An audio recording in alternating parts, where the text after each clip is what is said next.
सुप्रभात बच्चों। ऑनलाइन कक्षा में आप सभी का स्वागत है। मैं मनोज साहू। आज मैं पढ़ाने जा रहा हूँ आप लोगों को कक्षा 10वीं के हिंदी पुस्तक के पाठ 3.3 घीसा। पिछले कक्षा में हम पढ़ चुके हैं कि घीसा जो है अपनी गुरु माँ के लिए बहुत ही आदर सम्मान का भाव है ना। और उनके एक वाक्य को, कोई भी वाक्य को ब्रह्म वाक्य की तरह अक्षरशः उसका पालन करने के लिए देखता है या कोशिश करता है ना। तो उसी को वर्णन करते हुए कवियत्री महादेवी वर्मा बता रही है कि जब उनके पास कपड़े नहीं है फिर भी मैंने साफ सुथरे कपड़े पहनकर आने के लिए बोला, तो उसने अपने माँ से जिद करके कपड़ा धोने का साबुन खरीदवा के अभी उसको कपड़ा धोने गया है, ऐसा बच्चे बच्चे बता रहे हैं, है ना। चलिए उसके आगे का भाग पढ़ते हैं। और अभागे के पास कपड़े ही क्या थे, किसी दयावती का दिया हुआ एक पुराना कुर्ता जिसकी एक आस्तीन आस्तीन आधी ही थी और एक अंगोछा जैसा फटा टुकड़ा। जब घिसा पहनकर गीला अंगोछा लपेटे और आधा भीगा कुर्ता पहने अपराधी की समान मेरे सामने आ खड़ा हुआ। यहाँ पर अपराधी की जैसे क्यों बोल रहे हैं, क्योंकि वो साफ सुथरा पहनकर आने के लिए बोली थी, लेकिन वो लेट हो गया, है ना। देर हो गया उसको कक्षा आने में, और ऊपर से गीला भी है कपड़ा, है ना। तो आके चुपचाप वो सिर नीचे करके वो खड़ा रहता है, इसलिए बोल रहे हैं अपराधी के समान मेरे सामने आ खड़ा हुआ। तब आंखें ही नहीं, मेरा रोम रोम गीला हो गया। ठीक है, रोम रोम गीला हो गया मतलब उसके प्रति उसकी श्रद्धा और प्यार को देख के कवित्री के मन जो है वो मतलब गदगद हो गई। उस समय समझ में आए कि मतलब ऐसे स्थिति में समझ में कैसे आएगा कि द्रोणाचार्य ने अपने भील शिष्य से अंगूठा कैसे कटवा लिया था।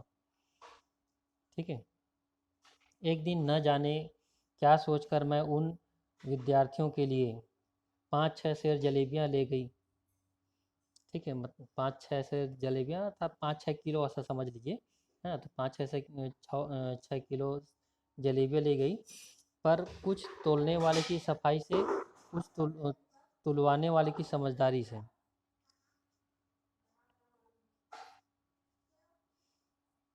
मतलब जैसे तैसे वो 5-6 किलो जो जलेबी है उसमें से सभी बच्चों को बांटने से कुछ यहाँ वहाँ की छीना झपटी के कारण प्रत्येक को 5 से अधिक ना मिल सकी। जितने भी बच्चे हैं सबको 5 ही जलेबियाँ मिल पाई, है ना। एक कहता था मुझे एक कम मिली, दूसरे ने बताया कि अमुक ने छीन ली। ठीक है, एक किसी ने छीन लिया करके बता रहे, तीसरे बता रहे कि घर में सोते हुए छोटे भाई के लिए चाहिए, घर में उसका भाई सो रहा है तो उसके लिए चाहिए। फिर चौथा बोलता है कि किसी और की याद आ गई, मतलब किसी और आदमी के लिए बता रहा है, इसके लिए चाहिए करके। पर इस कोलाहल में अपने हिस्से की जलेबियां लेकर घीसा वहाँ खिसक गया। ठीक है, घीसा जो है अपने हिस्से का 5 जलेबियां लेकर वो वहाँ से भाग गया, चला गया। यह कोई नहीं जान सका। ठीक है, वह कोई नहीं जान सके कि वहाँ वो कहाँ गया। एक नटखट अपनी साथी से कह रहा था, एक जो नटखट लड़का है ना, वो अपने साथी से उसको बोल रहा था, सार एक ठो पिलवा पाले है। ठीक है, लेखिका को बोल रहा है कि सार एक ठो पिलवा, पिलवा मतलब कुत्ता पाला हुआ है, वही का दे बरे गा होई, मतलब उसको उसी को जलेबी खिलाने के लिए गया होगा करके। पर मेरी दृष्टि से संकुचित होकर रह गया। ठीक है, पर मेरी दृष्टि से संकुचित होकर चुप रह गया। और मतलब वो लेखिका को देख के वो चुप हो जाता है, कुछ नहीं बोल पाता है। तब घिसा लौटा ही। ठीक है, तब घिसा लौटा ही मतलब उसी समय घिसा लौट कर आया। उसका सब हिसाब ठीक था। ठीक है, उसका सब हिसाब ठीक था। जलखई जलखई वाले छन्ने में, मतलब पानी छानने वाले छन्ने में 2 जलेबियां लपेट कर वह माई के लिए अपने माँ के लिए छप्पर में खोस आया था, अपने माँ के लिए खोज के आ गया है छुपा के, है ना। एक उसने अपने पाले हुए बिन माँ के कुत्ते के पिल्ले को खिला दी। ठीक है, और एक अपने कुत्ते को खिला दिया, ठीक है, और दो स्वयं खा ली, और दो जो है स्वयं खा ली। ठीक है, 5 जलेबियां हैं तो दो अपने माँ के लिए वो छन्ने में रखाया है, और एक जो है अपने कुत्ते को खिला देता है और दो खुद खा लेता है। ठीक है, और और उसके बाद और चाहिए पूछने पर उसकी संकोच भरी आंखें झुक गई और होंठ कुछ हिले, मतलब वो संकोच के कारण वो ज़्यादा कुछ मतलब ऊपर उठा के देखता नहीं है, वो ठीक कुछ बोलता बस है। पता चला कि पिल्ले को उससे कम मिली है। जब पिल्ला जो है, कुत्ता जो है, कुत्ते को जो पिल्ला है उसको सिर्फ एक ही मिला है, तो दें तो गुरु साहब पिल्ले को ही एक और दे दें। ठीक है, अगर अगर गुरु साहब और दे देंगे, लेखिका अगर एक जलेबी और दे देगी, तो उस कुत्ते का हिस्सा को ही वो देकर आएगा, है ना, क्योंकि कुत्ता जो है एक ही खाया है। और होली के पहले एक घटना तो मेरी स्मृति में, अब दूसरी घटना याद कर रहे हैं, है ना, ये एक घटना हो गई। दूसरी घटना में होली के पहले एक एक घटना तो मेरी स्मृति स्मृति मतलब याद में ऐसे गहरे रंगों से अंकित है जिसका भूल सकना सहज नहीं। उन दिनों हिंदू मुस्लिम वैमनस्य मतलब दुश्मनी धीरे धीरे बढ़ रहा था, और किसी दिन उसके चरम सीमा तक पहुंच जाने की पूर्ण संभावना थी। घिसा 2 सप्ताह से ज्वर से पड़ा था। घिसा को बुखार हो गया था, ज्वर मतलब बुखार, है ना, तो घिसा को 2 सप्ताह से बुखार था। दवा मैं भिजवा देती थी दवा तो मैं भिजवा देती थी, परंतु देखभाल का कोई ठीक प्रबंध न हो पाता था। 2-4 दिन उसकी माँ स्वयं बैठी रही। 2-4 दिन तो उसकी माँ उसके पास में बैठी रही, फिर एक अंधी बुढ़िया को बैठाकर काम पर जाने लगी। इतवार की सांझ को मैं बच्चों को विदा दे घिसा को देखने चली। ठीक है, अब इतवार को सांझ को सब बच्चों को अपने अपने घर भेजने के बाद घिसा को देखने चली, परंतु पीपल के 50 पग दूर पहुँचते पहुँचते, पीपल के पास वो पढ़ाती थी, तो वहाँ से 50 पग दूर चलते पहुँचते पहुँचते उसी को डगमगाते पैरों से गिरते पड़ते अपनी ओर आते देख मेरा मन उद्विग्न हो उठा। ठीक है, तो मतलब वो चिंतित हो जाती है कि ये क्यों आ रहा है, वो भी इतना तबीयत खराब है उसमें भी करके। वह तो इधर 15 दिन से उठा तक नहीं था। ठीक है, वो तो 15 दिन से उठा ही नहीं था। अतः मुझे उसके सन्निपात ग्रस्त होने का संदेह हुआ, है ना, या टाइफाइड बोल सकते हो, है ना, टाइफाइड होने का उसको संदेह हो रहा था। लेखिका को उसके सूखे शरीर में विद्युत सी दौड़ रही थी। उसके सूखे शरीर में विद्युत सी दौड़ रही थी, आंखें और भी सतेज, और मुख ऐसा था जैसे हल्की आंच में धीरे धीरे लाल हो गया हो। लाल होने वाला टुकड़े, लोहे का टुकड़ा, मतलब बुखार के कारण एकदम सूख गया है ना, और बिजली की भांति एकदम तेज हो गया उसके हाथ पैर सभी, है ना, और उसकी आंखें और मुख भी वैसा ही दिखाई दे रहा है, लाल लाल, है ना। उसका चेहरा तो ऐसा दिखाई दे रहा है हल्की आंच में जो धीरे धीरे लाल जो लोहे के जो टुकड़े होते वैसे दिखाई दे रहा है। पर उसके वातग्रस्त होने से भी अधिक चिंताजनक उसकी समझदारी की कहानी निकली। लेकिन वो जो वातग्रस्त है मतलब जो बीमार पड़ा है, उससे भी आज ज़्यादा चिंताजनक उसकी जो समझदारी है वो निकली, है ना। क्यों, मतलब बहुत ज़्यादा समझदार था ऐसा करके बोल रही है लेखिका। वह प्यास से जाग गया था जब वो सुबह वंदी बुढ़िया के पास, जब वो प्यास के कारण उठ जाता है, वो, है ना, जाग जाता है, सोया हुआ था, बीमार था तो। पर पानी पास मिला नहीं, पानी उसके पास में था नहीं, और मनिया की अंधी आजी, मनिया जो और किसी लड़के की अंधी आजी है, नानी है ना, उससे पानी मांगना ठीक न समझकर चुपचाप कष्ट सहने लगा। वो चुप ही रहा, है ना, वो अंधी है इसलिए उसको पानी भी नहीं मांग रहा है। इतने में मुल्लू के कक्का, मुल्लू नाम का कोई लड़का है, तो उसका जो काका है या चाचा है ना, उसने पास से लौटकर दरवाजे से ही अंधी को बताया कि शहर में दंगा हो रहा है और उसे गुरु साहब का ध्यान आया। ठीक है, वो मुल्लू के जो काका है अंधी को बताता है कि शहर में दंगा हो रहा है। दंगा मतलब मारपीट हो रहा है ना, दो ग्रुप में, दो समूह में। और तब से गुरु, तब उसे किसको, अ, घीसा को अपने गुरु साहब का ध्यान आया। गुरु साहब मतलब लेखिका, लेखिका का ध्यान आया। मुल्लू, है ना, मुल्लू के काका के हटते ही, मुल्लू के जो काका है उसके हटते ही वह ऐसे हौले हौले उठा कि, हौले हौले मतलब धीरे धीरे उठा कि बुढ़िया को पता ही न चला और कभी दीवार कभी पेड़ का सहारा लेता लेता इस ओर भागा। अब वह गुरु साहब को गोड़ धरकर यही पड़ा रहेगा। ठीक है, अब वो गुरु साहब के जो गोड़ है, गोड़ मतलब पैर, है ना, पैर को पकड़कर यहीं पड़ा रहेगा पर पार नहीं, मतलब पार किसी तरह भी ना जाने देगा। मतलब दंगा हो रहा है, इसके डर के कारण वो और उसके लेखिका को, महादेवी वर्मा के पैर को पकड़ लेता है और नहीं जाने के लिए उसको विनती करता है, अब कुछ भी हो जाए मैं जाने नहीं दूंगा करके बोलने लगता है। तब मेरी समस्या और जटिल हो गई। ठीक है, क्यों, क्यों जटिल हो गई? पार तो मुझे जाना ही था, पर साथ ही बीमार घीसा को ऐसे समझाकर उसकी स्थिति और गंभीर न हो जाए। मतलब उस बच्चे को, उस घीसा को ऐसे समझाना है कि उसकी चिंता और न बढ़ जाए।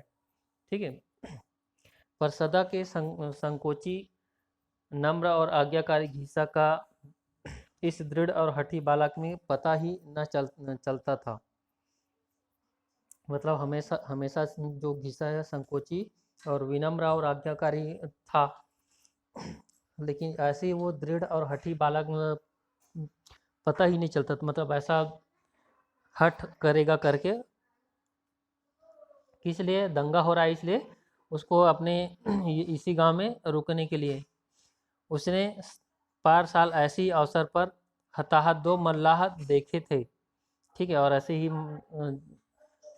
समूह, दो समूह के झगड़े में जो दो मल्लाह है उसे हताहत मतलब घायल हुए देखा था। और कदाचित इस समय उसका रोग से विकृत मस्तिष्क उन चित्रों में गहरा रंग भर कर मेरी उलझन को और, मतलब यो जो स्थिति है घिसा की, जो तबीयत खराब होना है ना, उसके उन सब चीज़ों को और गहरा कर दे रहा है, उसकी चिंता को। ठीक है, और उलझन को और उलझा रहा है। पर उसे समझाने का प्रयत्न करते करते अचानक ही मैंने एक ऐसा तार छू दिया। ठीक है, मतलब उसके मन का ऐसा तार छू दिया, तार छूना मतलब उसके दिल को छू लेने वाला बात कह दी, जिसका स्वर मेरे लिए भी नया था। ठीक है, मतलब ऐसा जो उसके प्रति जो उसका समझ है वो मेरे लिए भी नया था। यह सुनते ही कि मेरे पास रेल में बैठकर दूर दूर से आए हुए बहुत से विद्यार्थी हैं, है ना, जो अपनी माँ के पास साल भर में एक बार ही पहुँच पाते हैं। ठीक है, गर्मी की छुट्टियों बस में जाती होगी, है ना, और मेरे न जाने से अकेले घबरा जाएंगे। घिसा का सारा हट, सारा विरोध ऐसे बह गया जैसे कभी था ही नहीं। मतलब वो पैर पकड़कर वो नहीं जाने के लिए जो हट कर रहा था, है ना, जैसे ही वो बोलती है लेखिका कि मेरे पास बहुत दूर दूर से बच्चे आए हुए हैं और साल भर में अपनी माँ के पास ही जा पाते हैं, है ना, तो उनके पास मेरा जाना जरूरी है, ऐसा बोलने से वो बिल्कुल भी समझ जाता है वो, है ना। और तब गीसा के सामने समान तर्क के समान तर्क की क्षमता किसमें थी? मतलब उसके जैसे और किसी दूसरे में ऐसे समझ नहीं है। जो सांझ को अपनी माई के पास नहीं जा सकते, मतलब जो अपनी माँ के पास जो शाम के समय नहीं जा सकते, उनके पास गुरु साहब को जाना ही चाहिए, है ना। घीसा रोकेगा तो उसके भगवान जी गुस्सा हो जाएंगे, क्योंकि वे ही तो घीसा को अकेला बेकार घूमता देखकर गुरु साहब को भेज देते हैं। और यदि आदि आदि तर्कों का स्मरण कर आज भी मन भर आता है। ठीक है, मतलब इस तरह की बातें वो इतना छोटे सी उम्र में कैसे सोचता है, उसी का आश्चर्य है करके लेखिका बोल रही है। परंतु उस दिन मुझे आपत्ति से बचाने के लिए अपने बुखार से जलते हुए अशक्त मतलब शक्तिहीन शरीर को घसीट लाने वाले घिसा को जब उसकी टूटी खटिया पर लिटाकर मैं लौटी।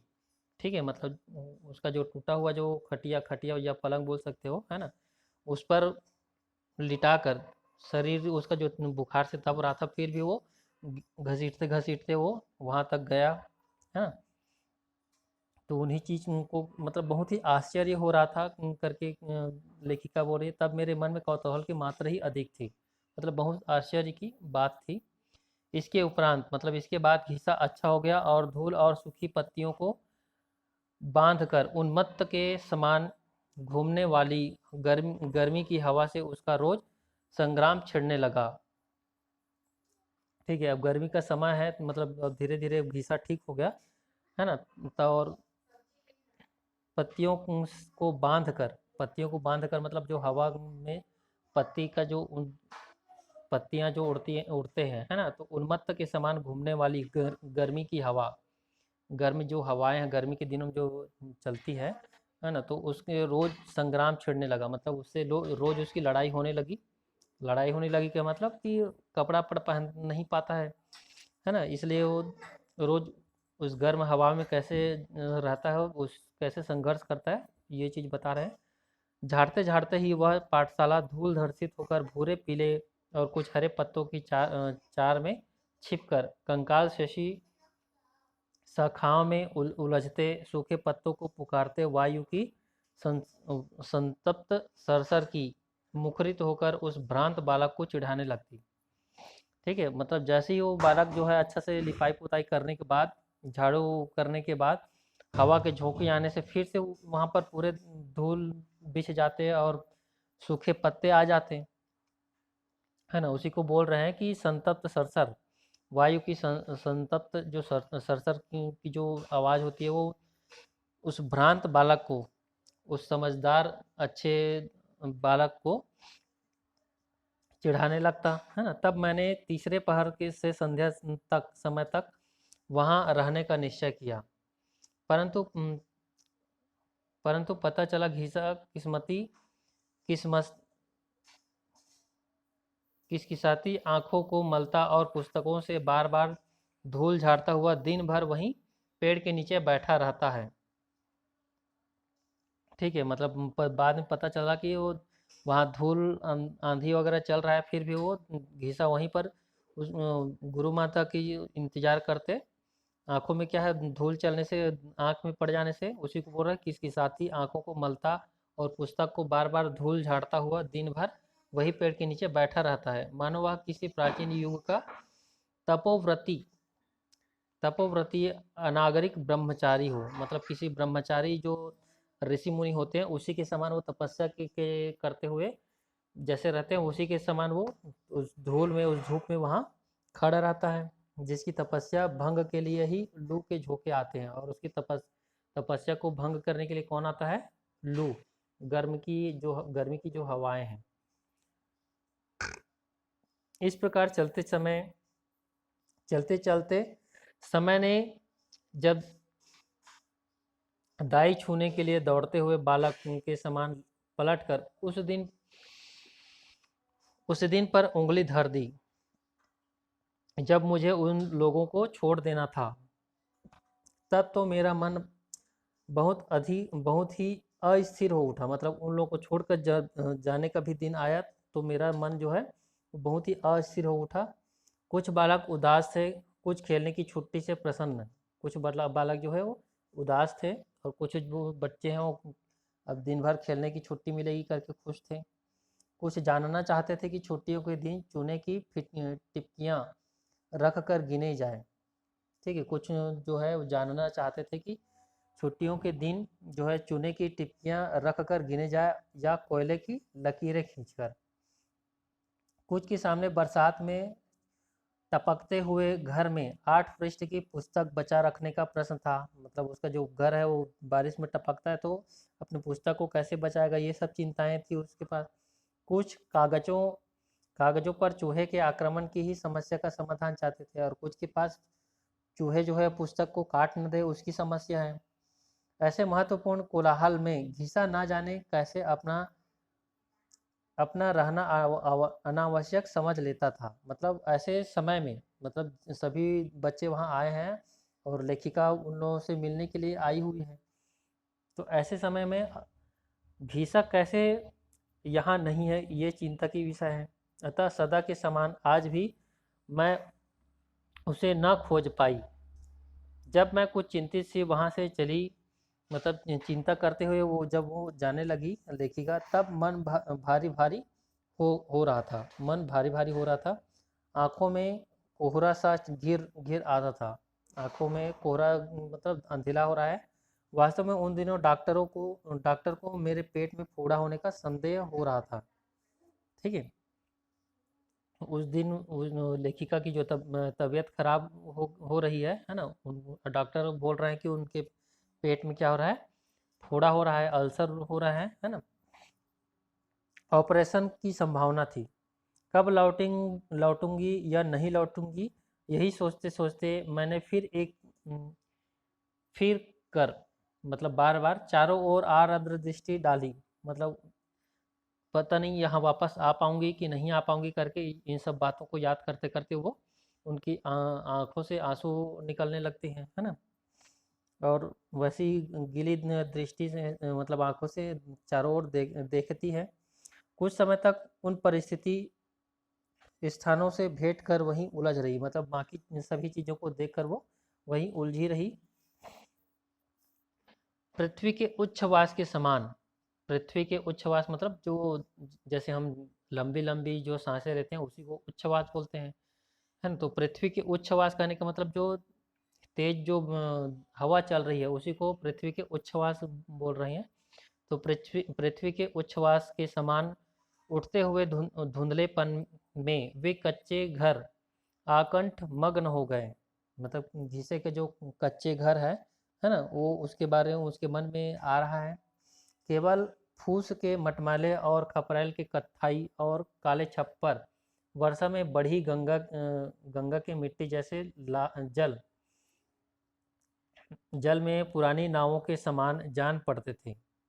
ठीक है। उसका घीसा का घर कैसा है, केवल फूस फूस मतलब जो घास फूस वगैरह है ना, उसके उसी के बने हुए हैं। और मटमैला और खपरेल के कत्थाई खपरेल वगैरह जो है वो है ना, वो कत्थाई काले छप्पर वर्षा में बढ़ी गंगा, बारिश के समय में बाढ़ आने से चारों तरफ पानी पानी दिखाई दे रहा है ना।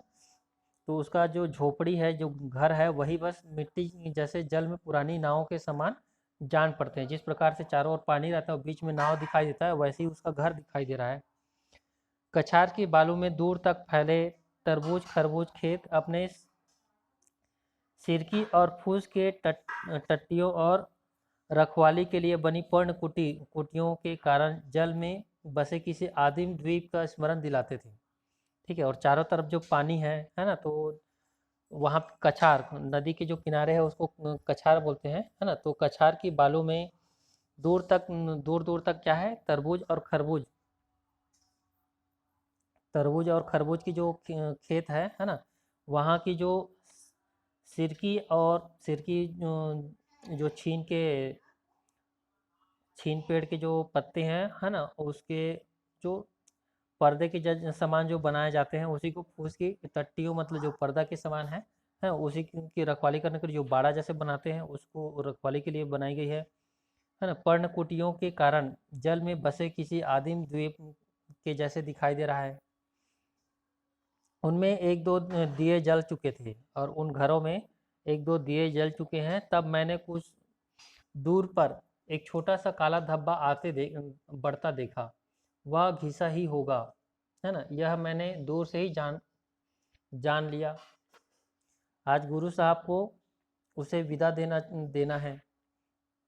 यह उसका नन्हा हृदय अपनी पूरी संवेदना शक्ति से जान रहा था। उसमें संदेह नहीं था, परंतु उस उपेक्षित बालक के मन में मेरे लिए इतनी सरल ममता और मेरे विछोह विछोह मतलब दूर होने की जो दुख है तकलीफ है ना, तो विछोह की कितनी गहरी व्यथा हो सकती है, यह जानना मेरे लिए शेष था।